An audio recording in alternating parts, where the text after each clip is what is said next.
I've done this. I am busy waiting on my daughter. Um, so I figured I would come and have a quick chat. Somebody asked me a question earlier, and I just wanted to address it. And they were asking about vocal fox and are they even relevant? And I thought this was a great question because so many singers spend so much time thinking about vocal fox and what category am I? And, a lot of singers want to know what category they are so that they can then choose songs based on it, choose keys based on whatever you tell them. And honestly, I feel like it's just a really nice box um, that you're going to end up putting yourself in because everything that happens, you're going to say, well, I can't sing that high because or I can't sing that low because or that break is happening because and those kind of self-fulfilling prophecies at that point. You're kind of self-sabotaging at that point. You're not giving yourself a chance to grow because you've already predetermined what your voice is capable of. Um, Vocal fox were developed by German opera. I don't even know what you call them. Opera writers, opera librettists. I don't know, but they were formed in Germany for the classical singer, and it's a casting system, right? So if your voice was able to do certain things and you then fit certain roles, right? But that's not necessary anymore. Um, because we're not filling roles, especially not I shouldn't say it's not necessary anymore, but it matters less in classical music. It still matters, but it matters not. It matters not outside of classical music. And what do I mean? We can develop our entire voice and we can sing with our entire voice. We're not filling any character. We're representing ourselves when we sing, right? And so our job is to just use our instrument to the best of its ability and see where it fits. Um, can I listen to a person's voice and say, yeah, they're probably a mezzo, they're probably this, they're probably that? Yes. But does that really matter if this mezzo really enjoys singing in their higher head voice? Or does it matter that that person's a soprano who really likes singing in their middle or lower voice? That doesn't make them any less a soprano because what you hear from them is outside of maybe their sweet spots or where their voice blossoms. So when we're doing these vocal fox, we're really talking about where does the voice blossom, right?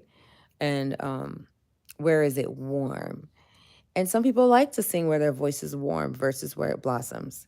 So that may give you the impression that that person's voice is something other than what it actually is, because that's all you hear from them, right? So Toni Braxton is a mezzo soprano, but because she's always singing low, people go, oh, well, she's a contralto. Um, Anita Baker has a really rich voice, so people assume she's a contralto instead of a soprano. Um, there's a lot of people who have a lot of range who you would assume is just, or Jasmine Sullivan tends to sing low, but I would say she's a mezzo. So there's, a lot of singers out there who sing where they're comfortable. And unfortunately, that comfort makes people think that that is the extent of their voice. It's like, no, that's just where they like to sing. So as contemporary singers, I think it's best to think of vocal fox as something that doesn't really apply. It may apply some level of guidance when you're developing the voice outside of songs, right? Just kind of understanding where your voice functions, but that means that you're training your head voice as women anyway. We're training our head voices. And I think that helps because if you're training your head voice and you realize, whoa, I have a lot more head voice than I thought, or this is where I transition, those are good things to note. But at the end of the day, we have choices to make of, okay, now how do I use this instrument that I've now developed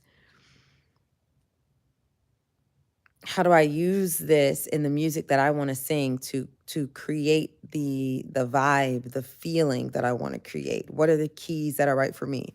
And when I say the keys that are right for me, I don't want you walking around saying my key is C sharp major. But any song you hear, how can I make this stand out in my particular voice? That is much more important. That takes more knowing of oneself, um, just self awareness of you and your voice. And I always think of how do I want people to feel when I'm done singing?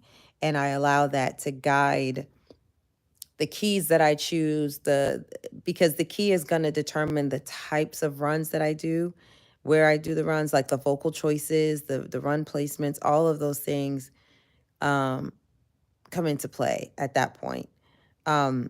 Need to be considered when I'm choosing keys. The higher the key I choose, the less runs I'm going to do. I'm going to stick to the melody. The lower the key I choose, the more flexibility I have musically and vocally.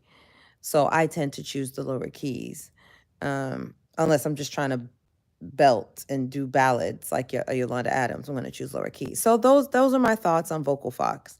I just wanted to come on and say that. But, as always, let me know what you think. Bye.